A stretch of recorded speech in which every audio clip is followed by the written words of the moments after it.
I'm Sherita Herring. I'm going to take you on a journey, on my life's journey. And I always use the metaphor of a bus when I'm thinking about my life, both personal and business. I'm the driver, and it's never-ending seats. The seats just continue to run into infinity. You let someone on, but one thing that I don't do is I never put anyone off. Come on and join me on my life's journey. Welcome to the Metro Bus of Sherita Herring. Now, before we go any further, I've got a few guides that kind of help me to dictate where people should be on my seat.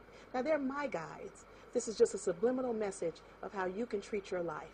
You know, we've got our driver's hat, then we've got our seat number 1 through 5. Those are the love relationships in the family that you allow to sit on seat 1, 2 through seat 5. Now, these seat numbers will sometimes change on your guide.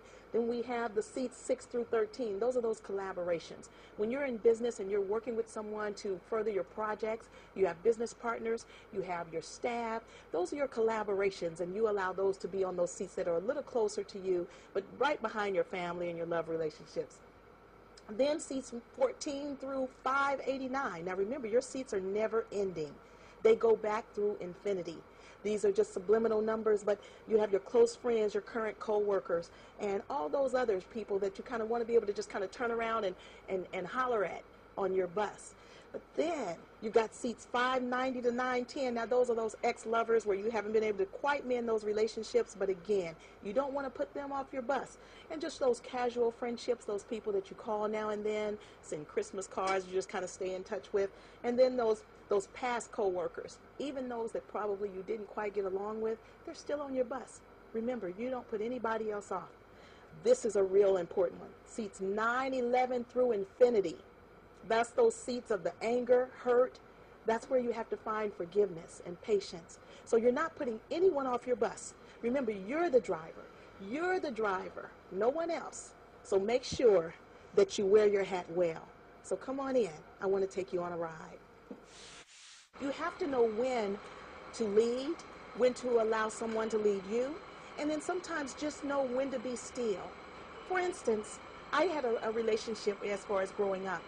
And she had been my friend ever since we were 5 years old. The first 10 to 12 years of our life, she rode on seat number 1 right here, so we could talk and laugh and play, and I could even whisper, and she would hear me. But then after high school, I married, she went off to college, and so the seats changed on the bus.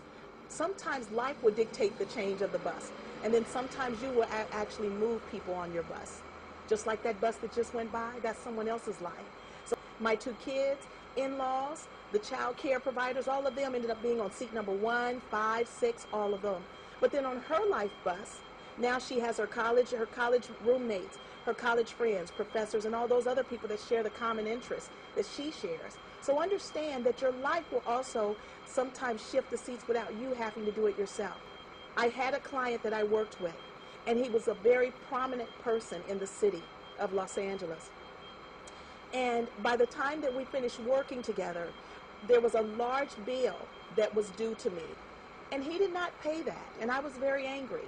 But instead of putting that person off my bus, see, you have to use for your business relationships. Instead of putting him off the bus, I moved him way back by the emergency door. Now, the emergency door was kind of cracked. There goes someone else's life bus going by. The emergency door was kind of cracked, so just in case I hit a good bump, he fell off by himself. But you know what, just kidding, because actually I don't want him to fall off. But what I did is I made sure that I kept that relationship going. I kept it open, because you never know when you'll get to a corner and the only person that you put off your bus was that one that you put off some years ago because of anger or pain. So you have to kind of jump back to this manual and know how to handle that. Now, so what I did is in nurturing that relationship, as our friendship and business relationship increased, I literally was straightening that rearview mirror and could actually see myself allowing that person to come up from seat 989 and then seat 500. And you can literally see them in your rearview mirror as they're walking up. You might remember the story about Stanley Tookie Williams. If you don't, he was one of the founders of the Crip gang members in Los Angeles. And he and Arnold Schwarzenegger, reports have shown that they met years ago years ago in Venice Beach at Muscle Beach in California. Now this is a perfect reason why you shouldn't put anyone off your bus. Tookie Williams had no idea that 30 years later, that young Arnold Schwarzenegger would be the very person that would decide whether he lived or died. And so here Tookie Williams was executed in December 2005 because Arnold Schwarzenegger did not pardon him from the death penalty. So that's kind of taking it to the real extreme. But again, you never know when you're going to meet that person again. So don't put them off your bus. Just put them at the back of your bus. Remember when I told you that people will move around on your seats, or sometimes you move people around on your seats? These seats right up here, these are those people that are close to you. That's your spouse, your brother, your sister, your best friend, because you want them close so that when you're in that driver's seat, all you have to do is turn around and you can talk to them and you don't have to scream. But there's going to be times that you move people to the other end of the bus. Now, sometimes you want to put people way back here. Those are those people that have hurt your feelings. They could be an ex-lover, an ex-husband, a co-worker that you really don't get along with that well. You want to put them way back by the emergency door. Because you know what? You don't want to put anyone off your bus. We all have our own life's bus. I have my life, and you have your life. It doesn't matter what it is that you do. You can be a stay-at-home mom. You can be a photographer, an inventor, a school teacher.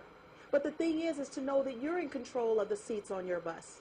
Now, once in a while, I think of my subliminal books, where either I have those people that are my loved ones, seats 1 through 5, they're sitting right here close so that they can hear me when I'm driving. But then I've got the seats of fear and anger and forgiveness. Those are those seats that are way to the back. No matter who you are and how you place the people on your bus, remember, you're in control. Just know that sometimes you got to hold on tight because you're going to have bumps in life.